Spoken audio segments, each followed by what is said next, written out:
Hello friends, good morning. Jagdamb Jagdamb.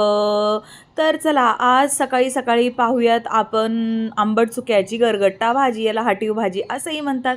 तर ही बहुगुणी आयुर्वेदिक आणि शरीरासाठी अतिशय छान अशी भाजी.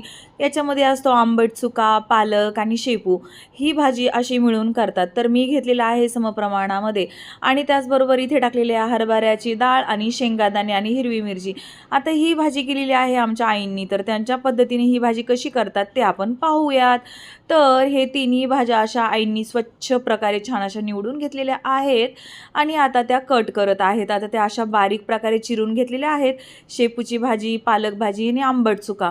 याच्यामध्ये एक तांबडं पान असतं, ते नाही मिळालं म्हणून या 3 भाज्या अशा घेतलेल्या आहेत.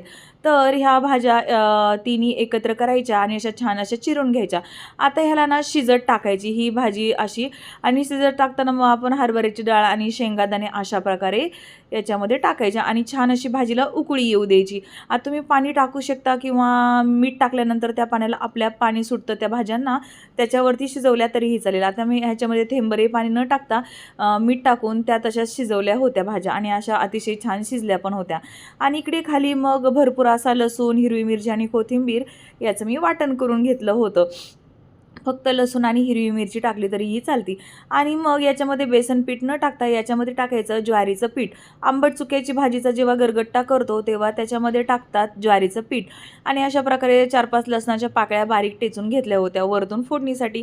आणि आईंनी काय केलं, मग त्याच भाजीमध्ये ज्वारीचं पीठ टाकून अशा प्रकारे त्याला हटली होती, म्हणजे त्याचा असा गरगट्टा केला.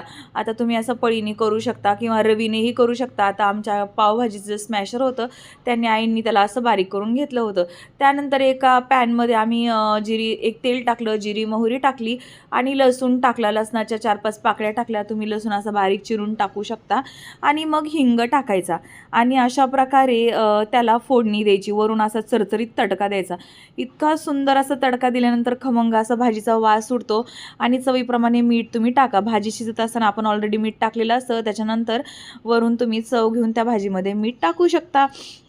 आणि तडका दिल्यानंतर अशी खूपच सुंदर चविष्ट आणि ही भातासोबत तर इतकी सुंदर लागते. गरमागरम भात, आंबट चुक्याची भाजी, वरून तुम्ही लोणचं घेऊ शकता, पातीचा कांदा घेऊ शकता आणि अशी गावरान पद्धतीची भाजी तुम्ही खाऊ शकता. इतकी छान, चवीलाही छान आणि शरीरासाठी इतकी पौष्टिक, भरपूर आयर्न असलेली अशी ही भाजी आपली आंबट चुक्याचा गरगट्टा, आणि किंवा ह्याला हाटीव भाजी असंही म्हणतात. आणि खूप सुंदर अशी चवीला लागते. तर नक्की ट्राय करा आणि मला सांगा कशी झाली आहे. कमेंट्स बॉक्समध्ये सांगा. धन्यवाद. Stay tune with guys.